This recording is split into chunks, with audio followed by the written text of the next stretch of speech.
let's talk about this real quick, okay? I'm not with that. You guys are doing in Austin. You just heard that. Bobby Lee, not some leftist Twitter account, not a political pundit with an agenda.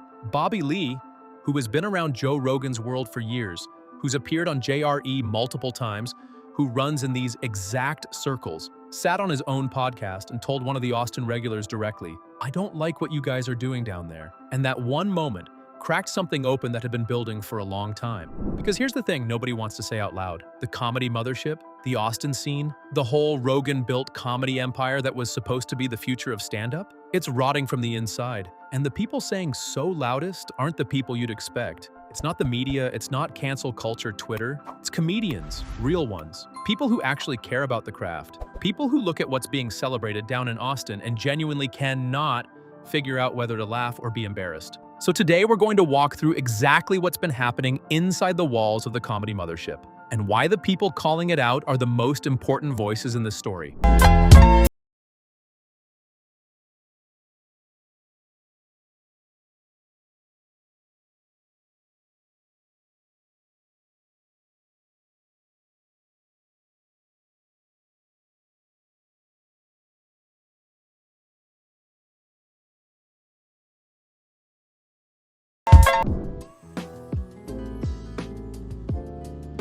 To understand the criticism, you first have to understand what Joe Rogan actually built. In 2020, Rogan left Los Angeles and moved to Austin, Texas. His official reason was taxes and freedom. His real reason was probably both of those things, plus the fact that LA's comedy establishment had never fully embraced him. And Austin offered him the chance to build something completely from scratch, on his own terms, with his own people, answering to nobody. And he did exactly that.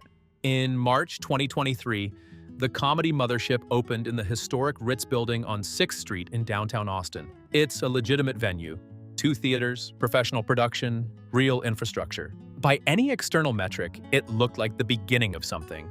What filled it, though, is where the story gets complicated. Rogan essentially relocated an entire social circle to Austin. Tony Hinchcliffe brought Kill Tony. Shane Gillis started doing regular sets. Tim Dillon, Andrew Schultz, and Theo Vaughn all became fixtures. The Mothership became the home base for a very specific kind of comedy, loud, anti-woke, politically charged, and almost exclusively designed for one very specific audience demographic.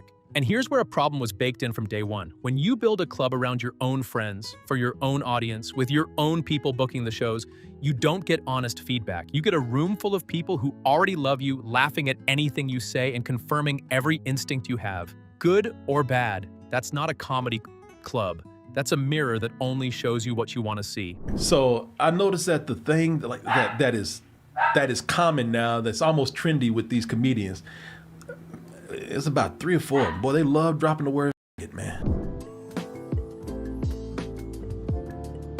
Corey Coleman is a film critic and podcaster based in Austin, not a comedy insider, not someone with an axe to grind against Rogan personally. He just went to a show at the Mothership and reported what he saw. What he saw was multiple comedians, 3 or 4 of them, he said, dropping the same homophobic slur throughout their sets, not as a punchline, not built into a joke with structure or craft, just thrown in to get a reaction, because the room had been trained to respond to it. Yet, some people were just saying that word to say it, he explained. There were about 3 or 4 of them just throwing it in to get a reaction. That's not edgy comedy. That's not brave comedy.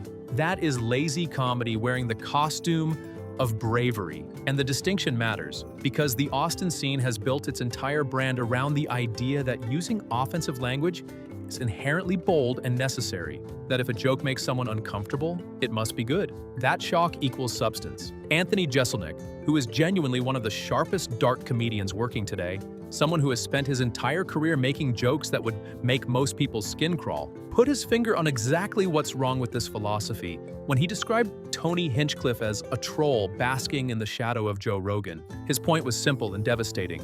The goal of comedy is to make people laugh, not to make them angry, not to prove you're willing to say something offensive, to be funny. If the offensive thing isn't funny, you haven't done comedy. You've just been offensive. That's the line the Mothership keeps crossing, and the comedians who actually understand craft are starting to say it publicly. Not all of it. I know, but it's becoming so hacky to me that 100%. People, you guys use these words just for the shock factor. 100%.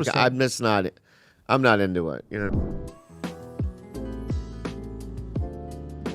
What makes 2025 genuinely significant is the shift in who started speaking up. Mark Maron had been criticizing the Austin scene for years, and Rogan's camp mostly waved it off as political grievance from a liberal comedian who couldn't handle the new landscape. Easy to dismiss, wrong source. Then Bobby Lee said it. Bobby Lee, who is about as far from a political ideologue as you can get, who has never been accused of being woke by anyone in his life, sat on Tiger Belly and told a Kill Tony regular directly, "What you guys are doing down there has become hacky. The words you're using freely. It's just shock factor. I'm not with it." Then Stavros Halkias, who had turned down the Saudi Arabia festival gig, who runs in the same circles as the Mothership crowd, started publicly putting distance between himself and the Austin ecosystem.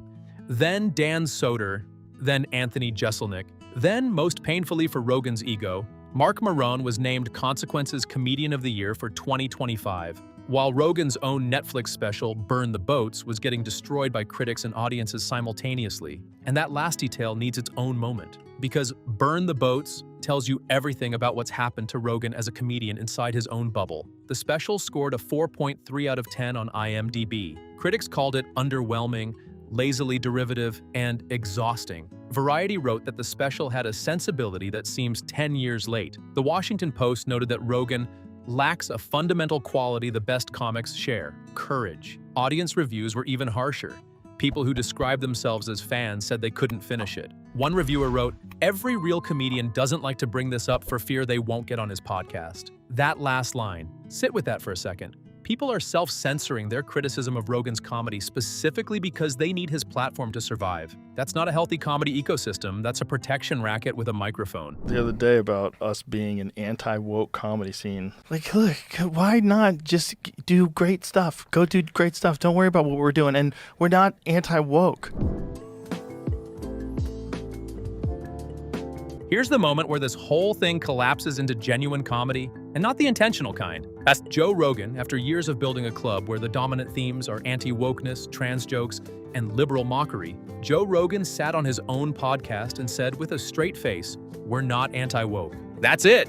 That's the tweet. That's the whole joke right there. The Comedy Mothership has a photo wall inside the venue. Joe Rogan placed his own photo on that wall between Robin Williams and George Carlin.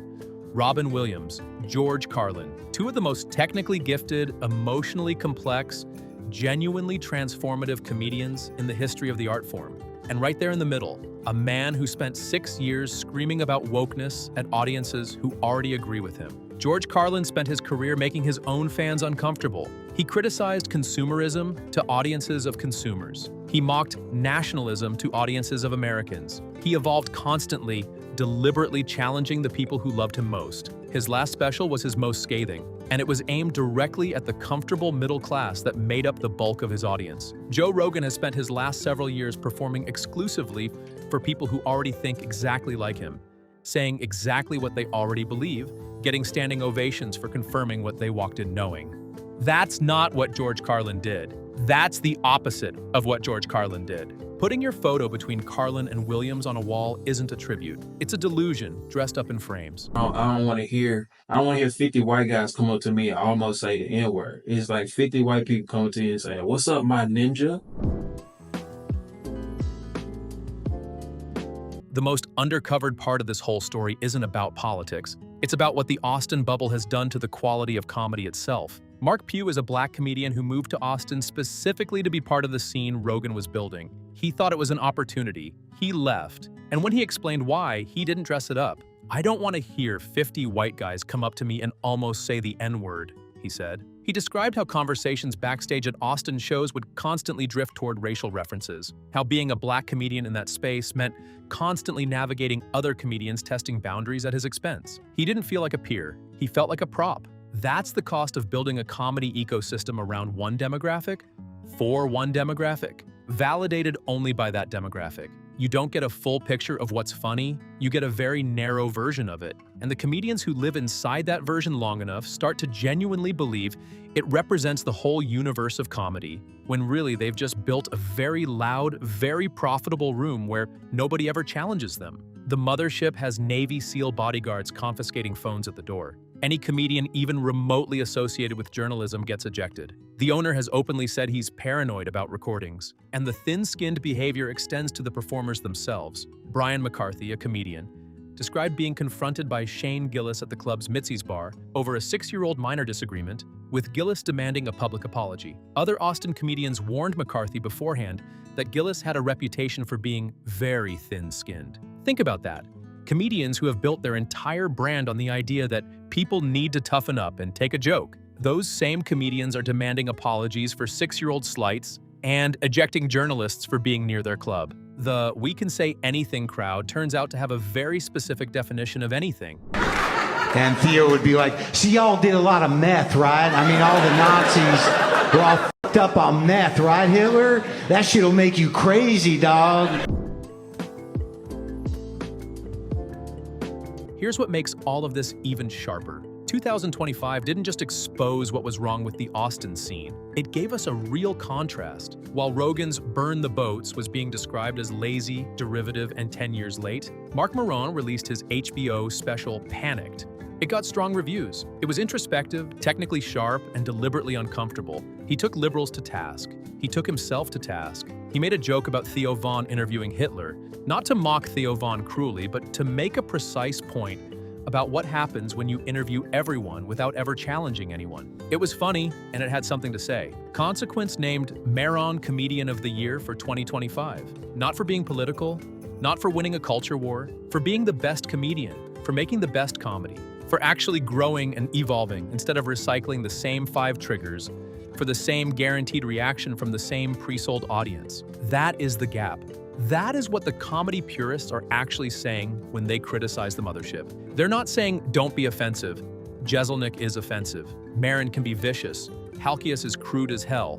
Nobody is asking for sanitized, network-safe comedy. They're saying, be funny, build a joke, earn the reaction. Don't just wave the shock factor flag and wait for the room to clap because you've trained them to clap. Joe Rogan built an empire, but somewhere inside those walls he stopped being a comedian and started being a mascot. The photo between Carlin and Williams isn't a statement of arrival. It's a monument to the exact kind of comfort and complacency that Carlin spent his whole career burning down. And the fact that the people saying this loudest are his own peers, comedians who have been in the same rooms, the same clubs, the same circles, that's what makes it land different than anything the media has ever said about him. You can ignore a critic. You can't ignore Bobby Lee telling one of your regulars that you've all gone hacky together. That's the video. This one hit different to right, because this isn't really about politics, and I think that's what the Rogan camp doesn't want people to realize. It's about craft. It's about whether what's happening in Austin is actually good comedy, or just a very successful performance of rebellion for people who already bought the ticket. Drop your take in the comments. I genuinely want to know where you land on this one. Subscribe if you want more, and I'll see you in the next one.